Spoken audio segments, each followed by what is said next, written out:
Hello everyone, welcome back to my channel Astha Coaching Classes. So today we will continue with our uh, previous topic exclamatory sentences but with the remaining structures. Okay, we have 5 more remaining structures. Structure number 6, 7, 8, 9, 10 I will teach you now. Okay, but let's start with structure 6. What plus adjective plus noun plus subject plus verb. ठीक है, ये भी एक structure है जिसके base पे हम exclamatory sentences को बोल सकते हैं, ठीक है, और उन्हें बना सकते हैं। जैसे what a good man you are, what आ गया, ठीक है, एडजेक्टिव आ गया गुड, नाउन आ गया मैन, ठीक है, सब्जेक्ट आ गया यू और वर्ब आ गया हेल्पिंग वर्ब आर। कितने अच्छे आदमी आप हैं, कितने अच्छे इंसान हैं आप, ऐसे भी बोल सकते हैं, ठीक है। Second, what a big question you have posed, कितना बड़ा प्रश्न तुमने पूछा है, ठीक है। तो आप जब ऐसे बोलते, किसी ने बड़ा सा क्वेश्चन पूछ लिया, कोई होता है ना छोटा सा बच्चा होता है, कोई छोटा बच्चा है और उसने एक बड़ी बात कर दी, बड़ा क्वेश्चन पूछ लिया, तो हम ऐसे बोलते हैं ना कितना बड़ा सवाल पूछ लिया तुमने, तो उसको बोलने के लिए इस तरह से लिख सकते हैं, ठीक है। What a big question you have posed ऐसे बोल सकते हैं। Number 3, what a dramatic turn it was, क्या नाटकीय मोड़ था। जैसे हमने कोई नाटक देखा, ठीक है, या फिर कोई फिल्म भी देखी और उसके अंदर कोई ड्रामेटिक आ रहा था सीन सामने, तो हम उसके जब बात कर रहे होते हैं अपने वैसे फ्रेंड से या किसी से भी बता रहे होते हैं, उसके बारे में बात कर रहे हैं मूवी के बारे में, तो हम तब ऐसा बोलते हैं ना, कोई अच्छा लगा हमें ड्रामेटिक टर्न, तो हम क्या बोलते हैं, what a dramatic turn it was, है ना। Number 4, what a devastating flood it was, कितनी विनाशकारी बाढ़ थी। जब बाढ़ आ जाए, या हमारे पास में हो ही चुका है, कितनी बार बाढ़ आ चुकी है, तो जिन लोगों ने अपनी आंखों से देखी थी, या जो लोग न्यूज़ में तो हम देखते ही हैं, न्यूज़ में देख के भी बोल सकते हैं कि what a devastating flood it was, जिन्होंने सामने से देखी है, उस दौर से गुजरे हैं, वो इस तरह के सेंटेंस बोलेंगे। अचंभे से बोलना कोई चीज़, या कोई खुशी से बोलना, ऐसे जो होते हैं मैंने आपको बताया था कि कब यूज़ होते हैं एक्सक्लेमेटरी सेंटेंसेस, हैप्पीनेस में, सैड हो आप तब, ठीक है, तो बहुत चीज़ें होती हैं उसमें। मेरी वीडियो में दिए हुए है लास्ट वाली में, उसमें आप सब देखिएगा। Structure number 7, how plus adjective plus noun plus subject plus verb. अब ऐसे भी बनते हैं कि अभी तो व्हाट करके था स्ट्रक्चर, एक इस स्ट्रक्चर से भी बनता है। जैसे हाउ, एडजेक्टिव क्या आ जाएगा, how soon he, noun subject और वर्ब है, फिनिश्ड हिज वर्ब, समझ गए होंगे, कितना जल्दी उसने अपना काम ख़त्म कर लिया।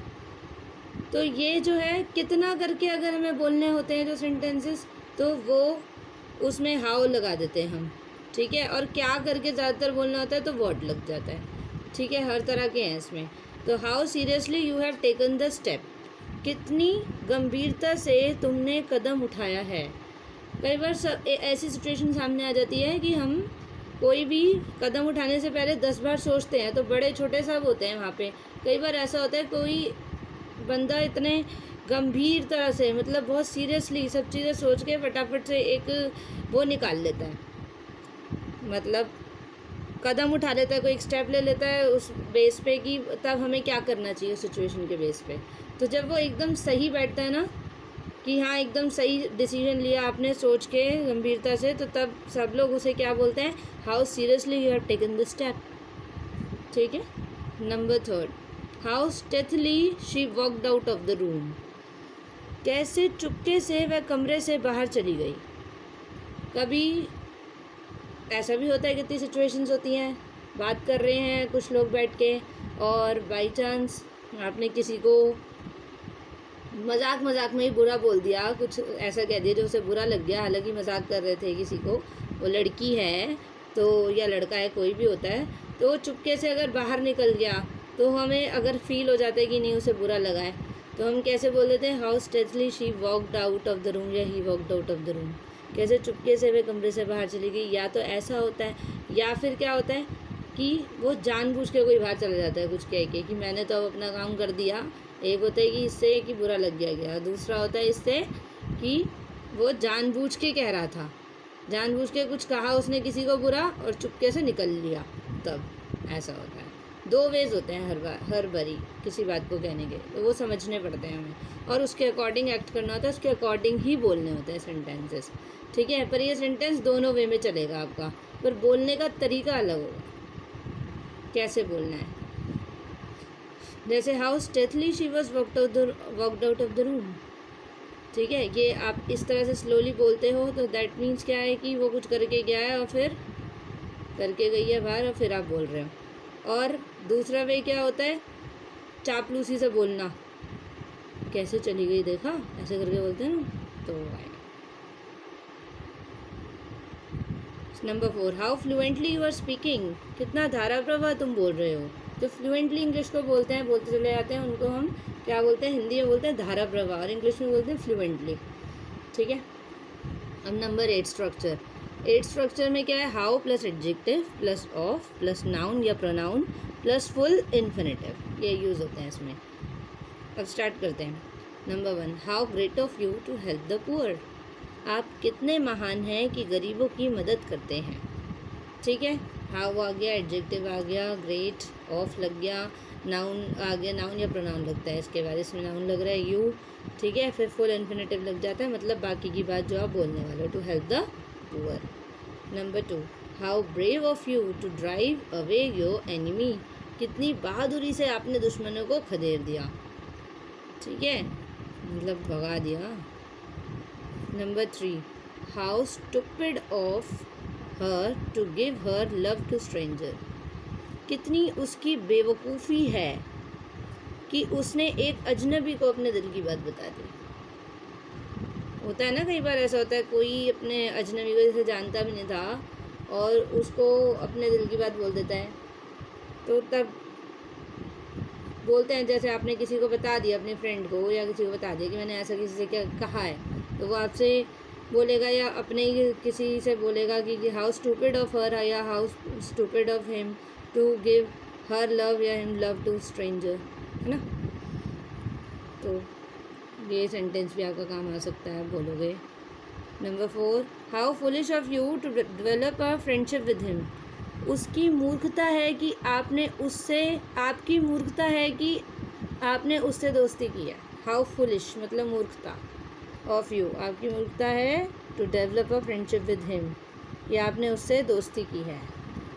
हमें कई बार पता नहीं होता है, हम स्ट्रेंजर से दोस्ती कर लेते हैं, बट अगर उसको कोई और जानता है और हम ऐसे बंदे से बाद में मिले किसी से जिसे आपने बताया कि मेरा दोस्त है, वो कहता है मेरा भी है, फिर उसको उसकी अलग सच्चाई पता होती है और आपको अलग सच्चाई पता होती है, तो वो आपसे क्या बोलता है, अगर वो बंदा सही नहीं है जिससे आपने दोस्ती कर रखी है, तो जो आपका दूसरा दोस्त है उसने, तो वो आपको क्या बोलेगा, how foolish of you develop a friendship with him, आप जैसा कोई मूर्ख नहीं है, आपने उससे दोस्ती की है।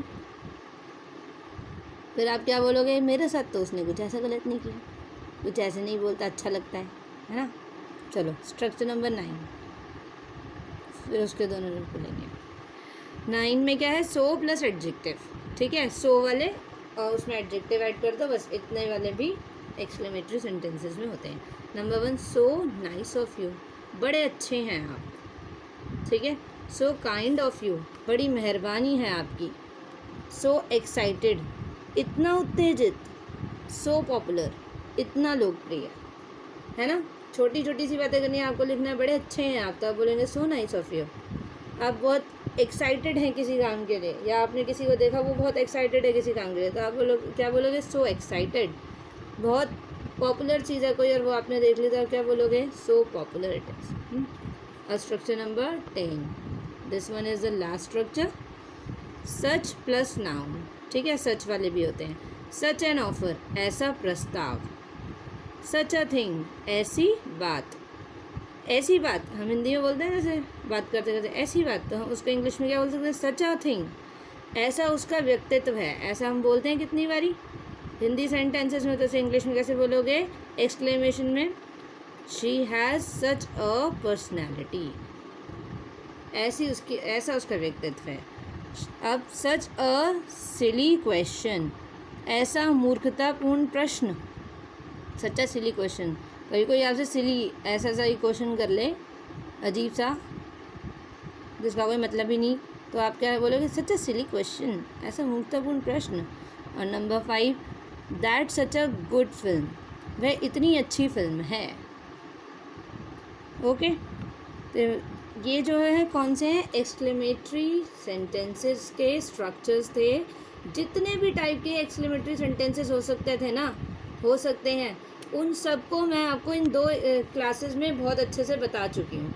इसके अलावा और किसी वे से नहीं बनने वाले हैं, और कोई वे है ही नहीं। सब आपको विदाउट स्ट्रक्चर बताते हैं, और पता नहीं किस किस टाइप के नए नए ले आते हैं जो आपको फिर बाद में पता भी नहीं चल पाता है। तो इन 10 स्ट्रक्चर के अलावा और कोई स्ट्रक्चर लगने वाला ही नहीं है। अगर आप न्यू हैं और आपको नहीं पता है कि कैसे बनते हैं, बिल्कुल समझ नहीं पाते हो, बस रटते रहते हो इधर से उधर से, तो अगर आप स्ट्रक्चर्स का यूज़ करके मेरे जो मैंने आपको दोनों क्लासेस में बताए हैं, इससे पहले वाली क्लास में 1 to 5 स्ट्रक्चर बताए थे और 6 to 10 यहाँ बताए हैं, और बस ये पूरे 1 to 10 इन दोनों क्लासेस के स्ट्रक्चर्स के साथ अगर आपने यूज़ करे, ये सीखने की कोशिश की, तो ये तो मैंने आपको 4 एग्जाम्पल्स ही दिए हैं। आप ऐसे इन स्ट्रक्चर्स से 20 और 50 बना सकते हो हर एक स्ट्रक्चर के, और ईजी हो जाएगा आपके लिए बोलना। ये तो छोटी छोटी सी बातें हैं जो आपको बोलनी पड़ ही जाती हैं, तो ये बहुत ईजी हो जाएगा आपको एक्सक्लेमेटरी सेंटेंसेस को समझना और इन्हें बोलना और यूज़ में लेना आपने, ठीक है, अपनी लाइफ में। So I hope you like my videos. So अगर आपको मेरी वीडियोज़ पसंद आती हैं, आपको लगता है कि हाँ हमें समझ में आता है, बहुत अच्छा है, अच्छे से एक्सप्लेनेशन मैं ऑलरेडी कर ही रही हूँ, तो आप ज़रूर इनको सीखो इनसे, और आगे मेरी वीडियोज़ को शेयर करो ताकि और भी आप जैसे लोग इनको सीख सके, समझ सके इन टॉपिक्स को जो मैं सिखा रही हूँ। बिल्कुल बेस से समझाए हैं, टेंसेस से लेके अभी तक के सारे, ठीक है। और इंग्लिश के जितने भी मैं एक्टिविटी टाइम में करवाती हूँ, वो इंग्लिश स्पीकिंग में आपके बहुत काम आने वाले हैं, तो उनकी भी आप प्रैक्टिस करते रहा कीजिए, और प्रैक्टिस लिख लिख के नहीं, बोल बोल के करनी है, ठीक है। जो स्ट्रक्चर्स हैं उनको आप लिख के कर सकते हैं, ठीक है। So please like, share, subscribe my channel and never forget to press bell icon for getting daily updates. इस तरह की और वीडियोज़ के लिए आप बेल आइकन ज़रूर प्रेस कीजिए, मेरे चैनल को सब्सक्राइब कीजिए, लाइक कीजिए, शेयर कीजिए, कमेंट कीजिए। आपको और नए टॉपिक्स चाहिए कोई इंग्लिश से रिलेटेड, तो आप ज़रूर डालिएगा, मैं उस पर वीडियो बना दूँगी। Okay, thank you so much, have a nice day.